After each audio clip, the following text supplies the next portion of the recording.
Do you live in a world filled with corporate data? Are you plagued by siloed departments?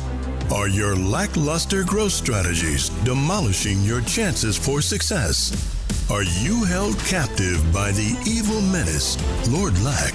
Lack of time, lack of strategy, and lack of the most important and powerful tool in your superhero tool belt, knowledge. Never fear, Hub Heroes. Get ready to don your cape and mask, move into action, and become the Hub Hero your organization needs. Tune in each week to join the League of Extraordinary Inbound Heroes as we help you educate, empower, and execute. Hub Heroes, it's time to unite and activate your powers. All right, guys, we're here. Yeah, we're here. We are. Given the circumstances. So what are you thinking about that intro and how you're not going to have it every Monday morning? Oh, wow, Chad just dove right in. Ouch. Ouch. It hurts.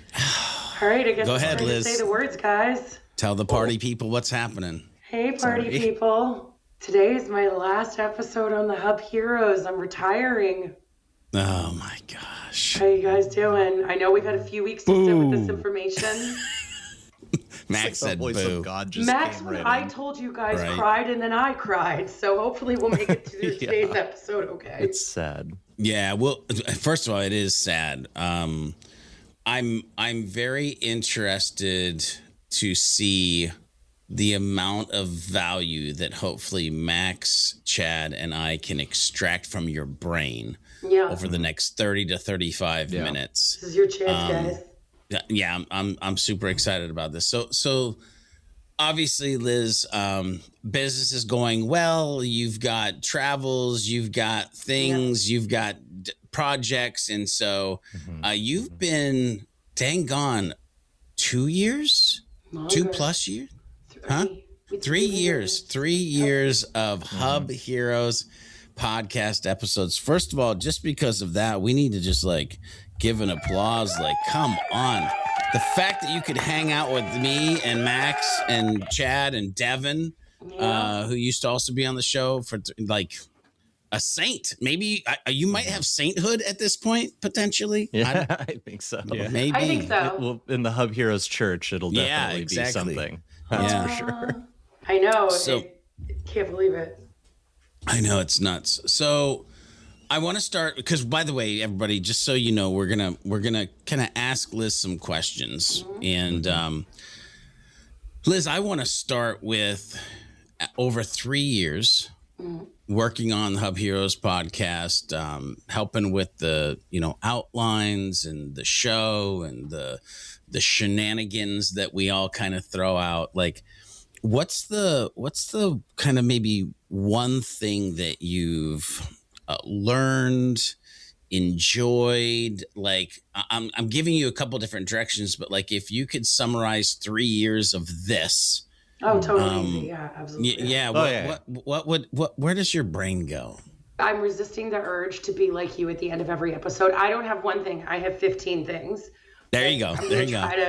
Now you know why I do that. You see? I know.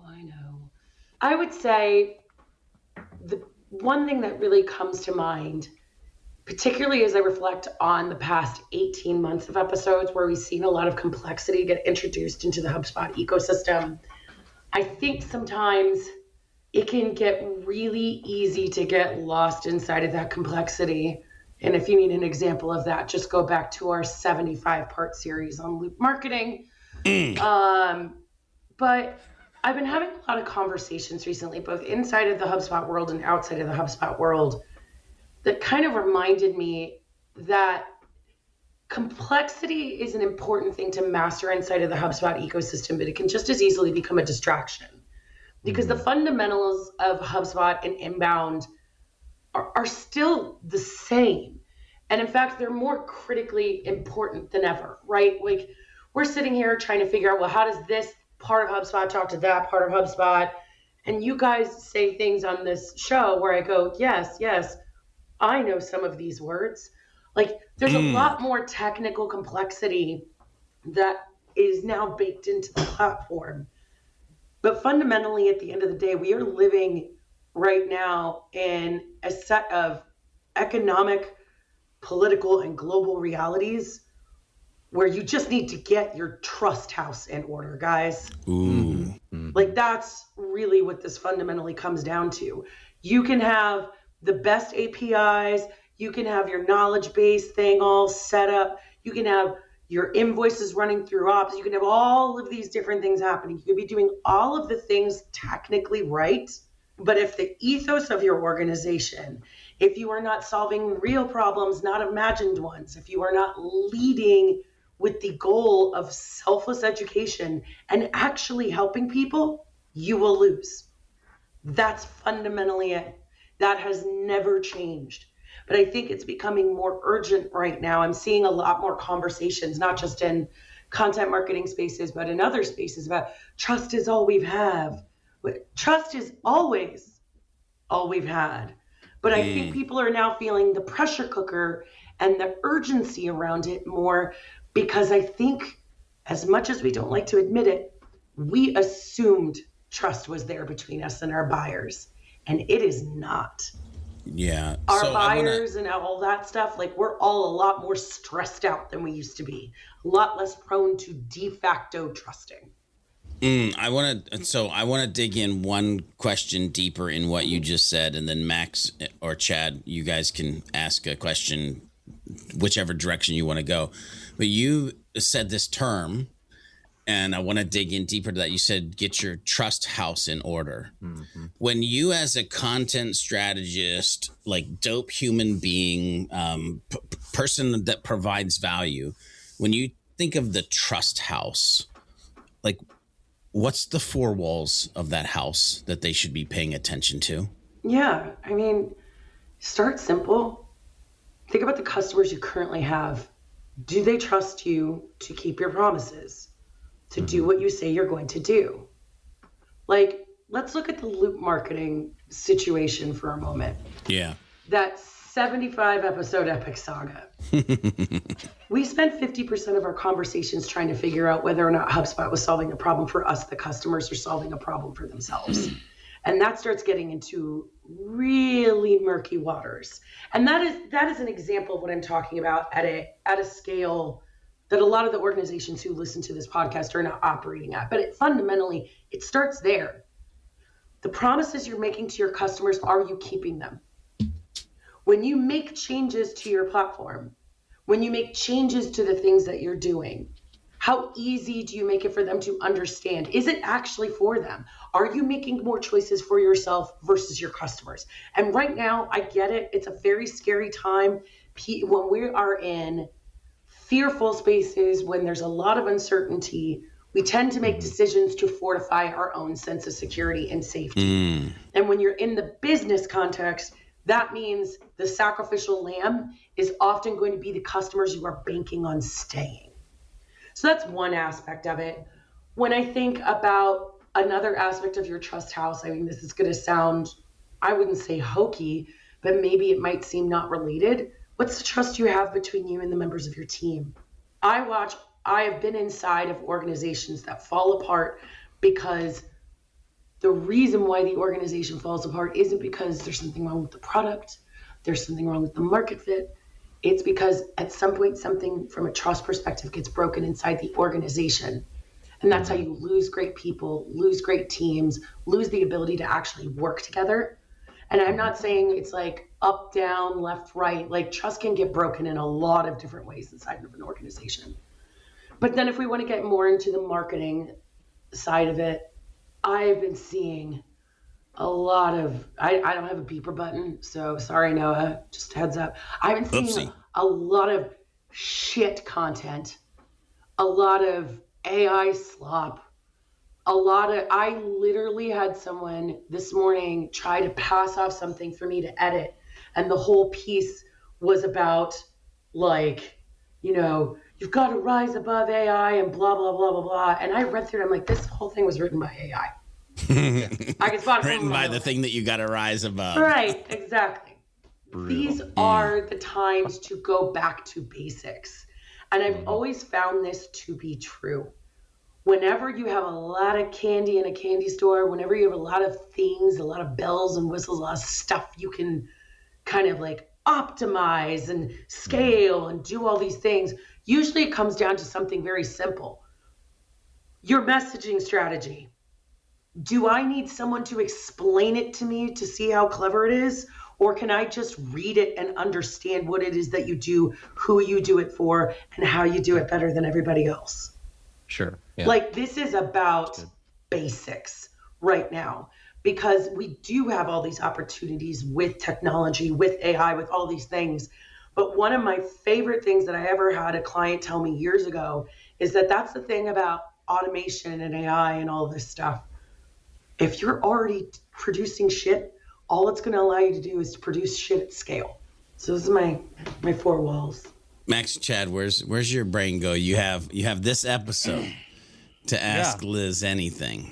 Well, she's welcome back anytime, by the way. Well, yeah, without a doubt. I love that you do that. Sainthood in there, guarantees you. Yeah. Every week you're welcome back. Every week. Yeah. The weird, man. I feel like I would have had an answer to this back when I was doing like onboarding for HubSpot, but in today's day and age of AI generated content and kids these days growing up with a lot of these tools that none of us had when we were first entering the job market. If someone is like getting into like content creation for like from a business standpoint like this, right? Like creating content for a business to do the marketing, right? Where do you even start today, right? Like what? Like, I don't even know. Like, is it like, does that's the thing. I don't even know what advice I would probably default back to my like, my basics, because I still think they hold up, right? Like just if you don't know where to start, figure out like who you're selling to, who's your buyer persona, right? But like, is that still valid? I don't know. Well, here's the thing. Like, what would be your advice to like a new marketer coming out of college and they need to do the content thing? And they're like trying to be someone like me, like they're trying to specialize. I think they're just trying to survive. They're just trying to survive, but now it's kind of funny. I think we're operating under the assumption that recent changes have contracted opportunities for this kind of work. That's assuming those opportunities were there to begin with. Here's a funny story. So I ended up as a content specialist by accident. I started at a very small agency in Annapolis. I was brought in as a generalist, but I had a writing background. But small agencies didn't have people who were just specializing in content. At the time, content was really treated as one of 80 steps you take care of in what the amplify stage of flute marketing. Like it was like this tiny thing where it was just like assumed that, if you were in marketing, you just did content. It wasn't really considered a specific discipline. Kathleen Booth, who was running the agency at the time that I worked at, saw, I think in a way, a gap that a lot of other agency owners didn't see, which is that she had a lot of very smart strategists where content was a drain on them. So she took the unique step, especially at an agency that size, we were like under 10 people, to have me just be a content manager. Then when I went to Impact, but we merged with Impact, Bob Ruffalo gave me a job offer without a job title because he didn't quite understand what I did, but he thought I was really smart and should be there. And then I ended up really kind of niching down into content strategy, but it took like a year or so of me being a dedicated content strategist on the brand team, then one just for the sales team. Then I came back and started taking over like the whole kind of content program there. This is still the same thing that we've always had. Content has always been this weird red-headed stepchild inside the inbound marketing ecosystem. We know we want content, but to this day, there is still no HubSpot Academy course that just says, by the way, this is how you actually make a strategy. And this is how you actually start to finish make a piece of content. Like the actual principles of storytelling, of content creation, of all of these things, it's still something that is causes a lot of pain inside of inbound. It is not something that has ever been solved for. And finding opportunities to end up in this kind of work has always been kind of a crapshoot. Now, here's what I will say though. I had this opportunity because I made this opportunity, because this is the thing that I'm really good at. So I entered in with generalist roles and I doubled down on content. And then we made the case for my role to exist. Now, what I will say is in larger enterprise organizations, like if you go more into enterprise level, if you go into B2B or B2B, that's a little bit of a larger scale, larger organizations with admittedly more red tape, admittedly a little bit more bureaucracy, content writers, content strategists, like those are things that they have. Inbound, I still think this is the greatest opportunity for HubSpot that they continue to just willfully look away from, is to create a pathway for real storytellers. Because right now, unless I'm mistaken, George, the only person who's still banging this gong in any sort of way is Marcus Sheridan, still trying to get people to hire J-School students to write articles. But even then, there's a ceiling to that. Content writers usually struggle to be great content managers because they're assignment writers. They're not great strategists. We still do not have a pathway for people to build editorial content programs, which is still what we've always needed. I'm self-taught and I come from a unique background, and I'm also tenacious. So, but I had to teach myself all of this stuff. I built my methodologies for content strategies, for messaging strategies, for all these things, because I kept trying to find materials to just, please let me be lazy. Please just tell me how to do my job for me. And they did not exist. So I have, Chad, I know you need to ask a question, but I have two. Well, I'll keep it to one. Liz, when are you going to build that roadmap for everybody? Which roadmap?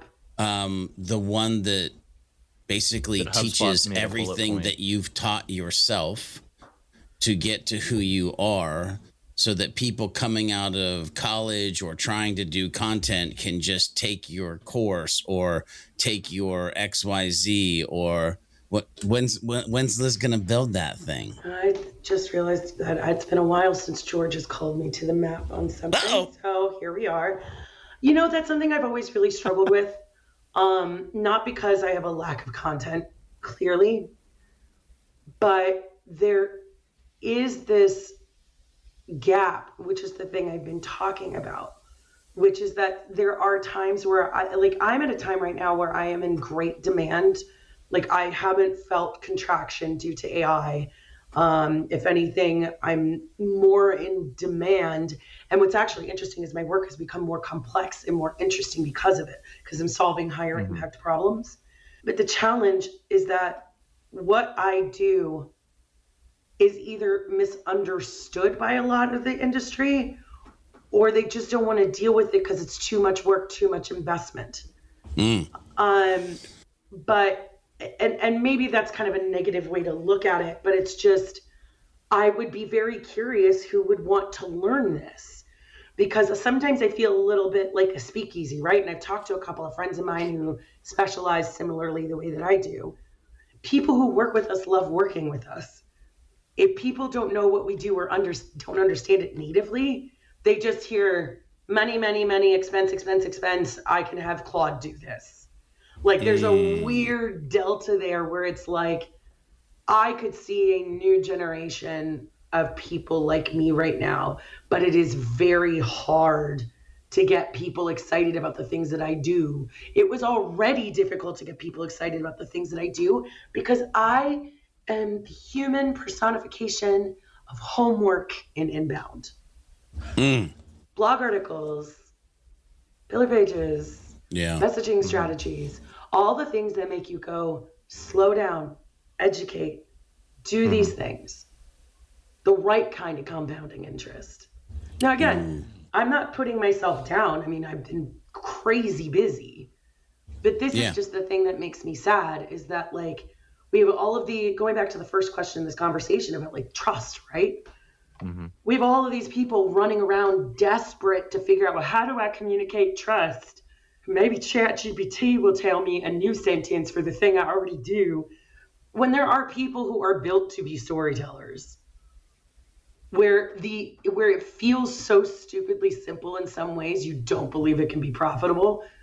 You don't need fancy words, you just need the right words, and you need to want to invest the time and the energy into them. And the people, like, that would be like saying, oh, you know, sales leader, we can find someone who like does sales as part of their job. Yeah. You know, Chad, where's your, I have a question. I'm not going to ask it right now. I'm going to wait. But Chad, where's your brain as far as like questions for Liz? Yeah. I mean, there's, you know, so many things. I mean, Liz, you've been here for, you know, 3 years doing this. I was a listener before I was a co-host, you know, hanging out in the chat, listening to all the good things y'all had to say. Yeah. Chad in the chat. Chad the chat. I just think like, I mean, even what you're saying starts to go to the place where it's like, you know, what it feels like the real underlying thing here is like trust. I think human connection is going to be almost a form of currency at some point as abundance grows, right, in the world and more things are readily available.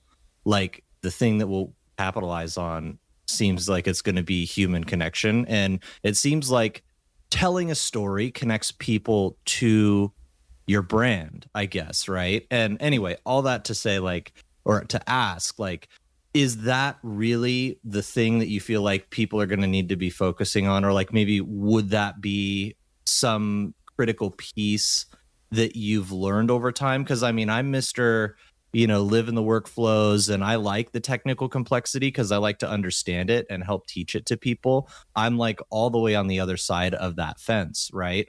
But, and like making the engine work to support people so that they have a good experience, like customer experience from beginning to end. But with you, would you say like without being distracted by the technology, without being distracted by the AI, what's the most important thing for like maybe a business in 2026 to remember about that human connection or that trust center? I have to point something out. And Chad, the way you framed that question, I think kind of points to one of the big gaps.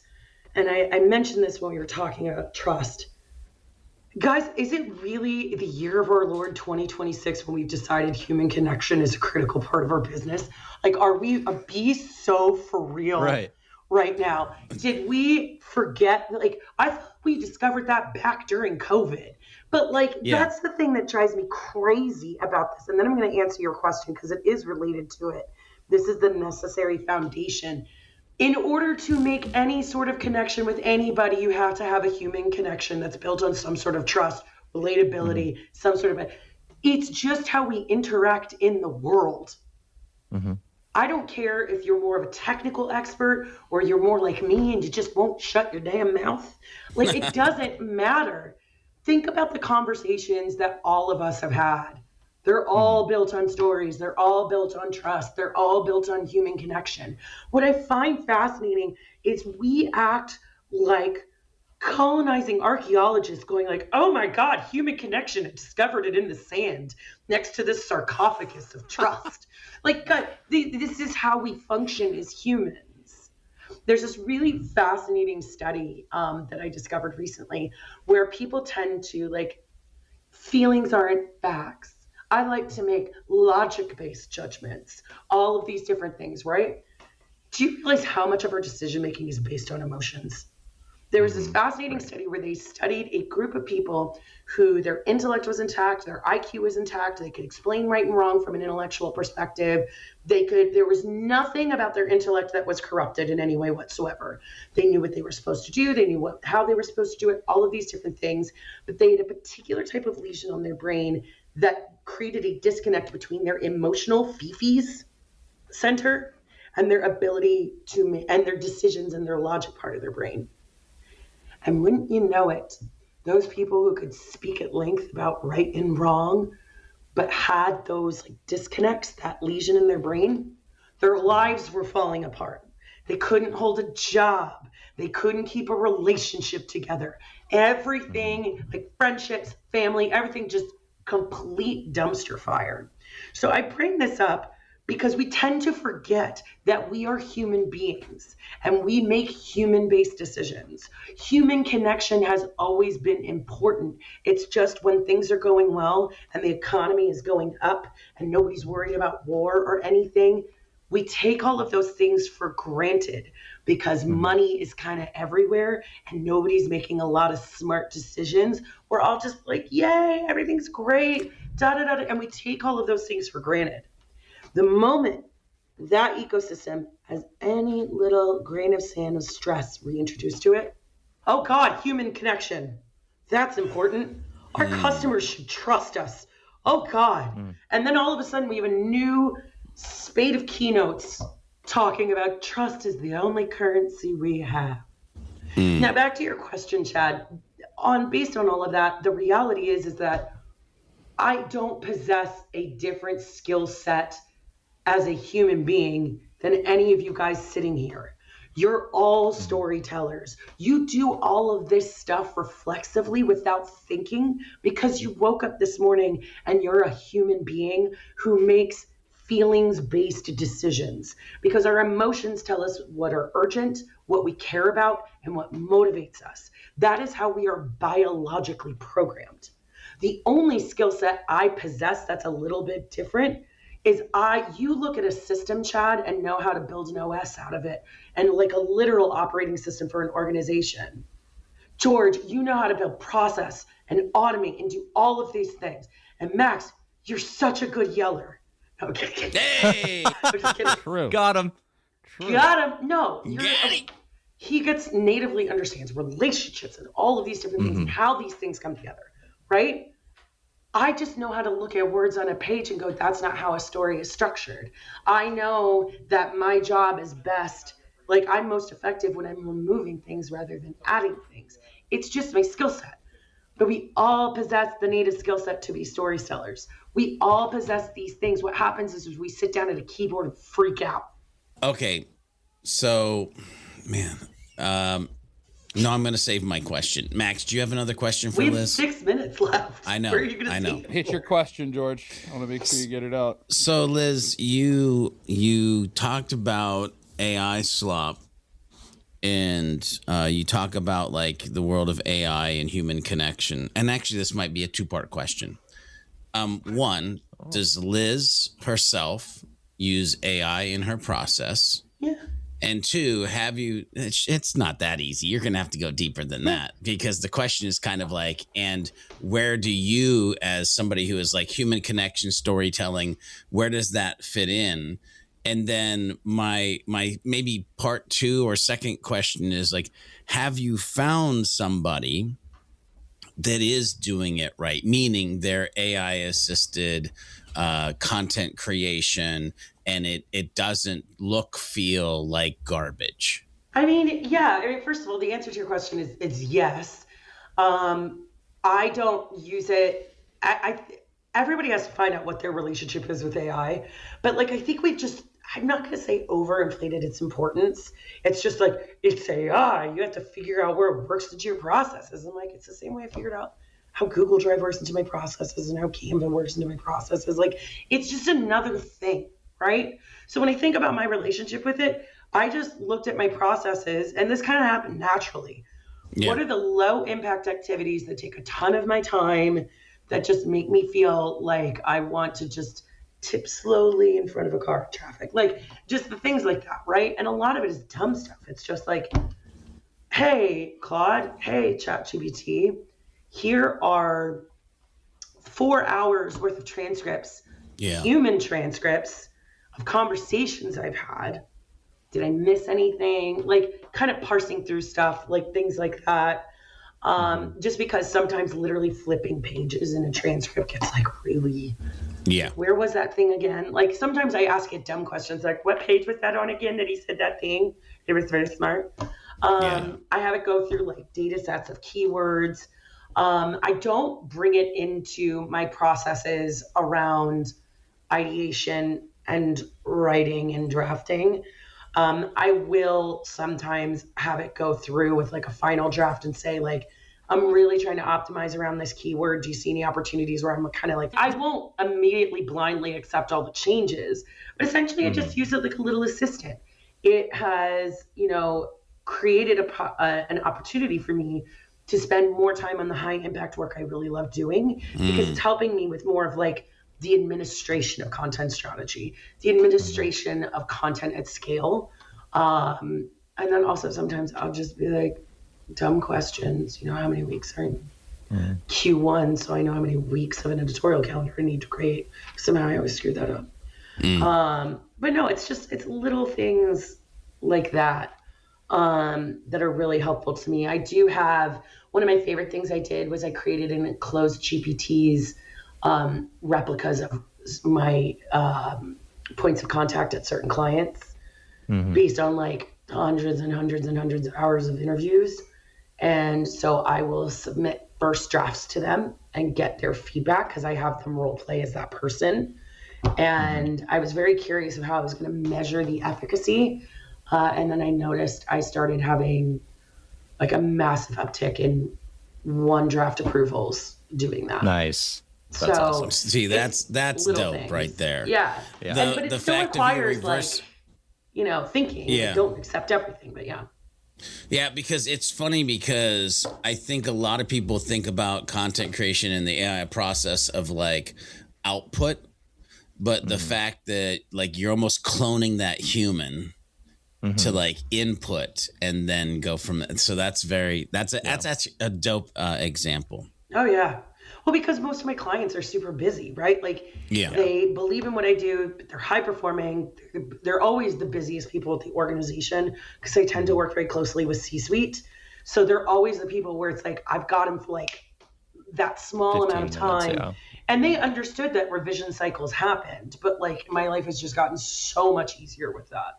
So. Max, Chad, one more, let's call it micro question for Liz. Liz, what's next for you? Ooh. Good. I mean, I'm going to go work with my clients that I already had after this. I go to San Antonio next week. Going to be talking at a conference. And then, just the usual guys. I'm still going to be here. I'm still going to be the nerd. Like this, I'm still me fundamentally. That hasn't changed. Oh. Yeah. Good. Thanks, Max. And you'll actually be seeing us at Inbound this year. I know. Yeah. Bought my train we'll have tickets, to do a live guys. episode. Nice. I know. Micro nano question. I got a little. So this is like just a yes or no.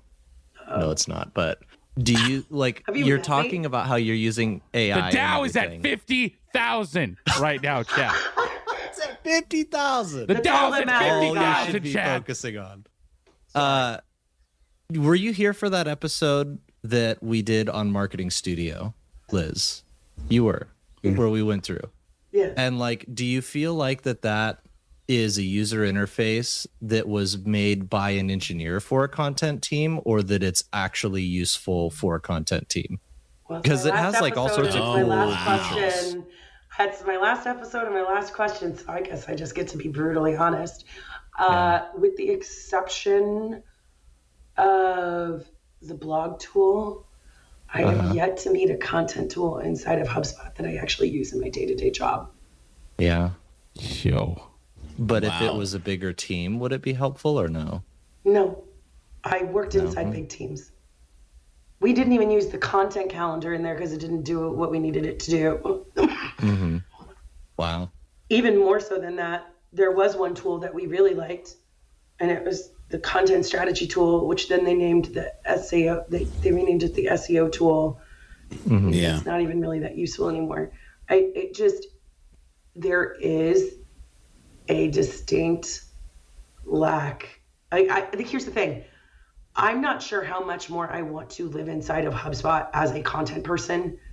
If you're a really well embedded content person inside of an organization, whether you're an army of one or you're inside of a team, you tend to have to be very cross-functional. And do you know who hates playing inside of HubSpot a lot? C-suite. there tends to be like reporting and stuff that needs to happen outside of it.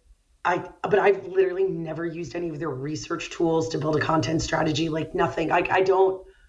There is a part of me that really sometimes wants to ask HubSpot, do you genuinely 100% full chest believe someone like me could do my entire job inside of HubSpot? And if the answer is yes, we need to have a very long conversation. Yeah. Well, and I would almost even ask the question, and this isn't my last episode, so love you, HubSpot, but I would almost want to ask the question of like, can you show me one of your content people that from A to Z just use HubSpot for this? I mean, back in the day, even when they had their own content calendar, I remember when they used to do like, they did a lot of their content calendars in Trello. Like they were using it. Like I don't. Well, now you got the projects tool or the projects object, so you could use that. But anyway. Yeah, because I'm never. Yeah, absolutely. Before we get canceled for forever, which we don't want, Liz, here's my question to you to end this. What are you gonna miss most about Mondays at 9:15? Seeing my friends, retiring. This has been really hard. I have grown up so much on this podcast, George. I think you know that more than anybody else. Yep. You know, as long as I've been working for myself, I've been a part of this podcast. And there's such a beautiful community here. And I really love you guys so much. Like, there have been times I've been having like the worst day. Somehow I'm having a bad week and it's like Monday at 8:30. Like, you know what I mean? And I would still get to come on here and like for an hour, just like chill out with incredible people who are so smart about what they do. Guys, seriously, sometimes you talk about things. I'm like, I am so glad I have this outline. You guys talking about like that's why I would always ask. So like, pretend you're talking to a 5-year-old. Like, what is it? What is this for our mean? listeners? For our listeners, like on behalf of our listeners. No, it's just a Monday morning. I'm not going to be here next week, and that's really hard. Yeah. And I love you guys, and I love the audience, and you know, I'm just been really lucky to be here. But I really can't wait to see what you guys do. Like, Georgie and I were talking about this. Like, HubSpot has changed so much. Yeah. And I just hope people remember that the fundamentals really shouldn't be changing. But I think you guys are the stewards that this community needs, because you need someone who can talk complexity, who can understand it and make it more simplified. So I'm really excited to see what you guys do. But yeah, it's hard. Sorry. Oh, you don't need to apologize. No apology. Max, Chad, final words before I close this out for Liz. Liz, I just want to say thank you to you. I think if you remember, like I can't believe I can't remember if I did privately texted George this or if I had said it while we were on the show. But I remember when you kind of came in to take the reins and herd the cats and, really, help us get our shit together. I remember saying like, oh, this is the first time it's felt like a real show, and, you really brought that to this endeavor, and I'll always appreciate that. And thank you for everything you did for us. I'll miss you losing your mind once a week, Max. It was my favorite way to spend the week. Oh, you'll still be able to hear me lose my mind. I know. No, there's not going to be any shortage of that. So I think she'll be able to hear you all the way where she lives from where you are. Without listening to the podcast, by the way. To the podcast. Yeah. Exactly. Yeah. Liz, you're going to be missed. I mean, it's been fun and to be on this podcast. I mean, I'm grateful to be here and spend time with such awesome co-hosts. And I think, we'll be missing a little bit of grounding, but we'll try and do our best to do our own cat herding for a while. Yeah, I can't wait to see the first outline that comes out of this, guys. Oh yeah. I'll still be in the Slack channel. So if you need me to look at anything, let me know. There you go. There you go. So I'll say this as a friend. I'll say this as maybe a little bit of a mentor along the way. It has been an absolute joy having you on the show. You made my life way easier for many, many, many episodes of being able to just focus on helping humans and helping humans with HubSpot, with the outlines and the cat herding, and just your ability to kind of wrap this a little bit into a story. You will be missed. You are loved. Of course, we will have you back whenever we want somebody who can just spit venom at HubSpot or tell us wonderful things about the content strategies that we should be doing or how people are jacking it up with AI. But it's a sad moment in Hub Heroes podcast history. But again, thank you. Love you too. Love you, Liz. Now, listeners, by the way, what you just witnessed, believe it or not, was human connection. And the lesson that you should have learned from this. Yeah, we just discovered it. And the lesson that you should learn is probably this simple. Wow. Get back to basics. Okay, Hub Heroes, we've reached the end of another episode. Will Lord Lack continue to loom over the community, or will we be able to defeat him in the next episode of the Hub Heroes Podcast? Make sure you tune in and find out in the next episode. Make sure you head over to thehubheroes.com to get the latest episodes and become part of the League of Heroes. FYI, if you're part of the League of Heroes, you'll get the show notes right in your inbox, and they come with some hidden power-up potential as well. Make sure you share this podcast with a friend, leave a review if you like what you're listening to, and use the hashtag HubHeroes Podcast on any of the socials and let us know what strategy conversation you'd like to listen into next. Until next time, when we meet and combine our forces, remember to be a happy, helpful, humble human, and of course, always be looking for a way to be someone's hero.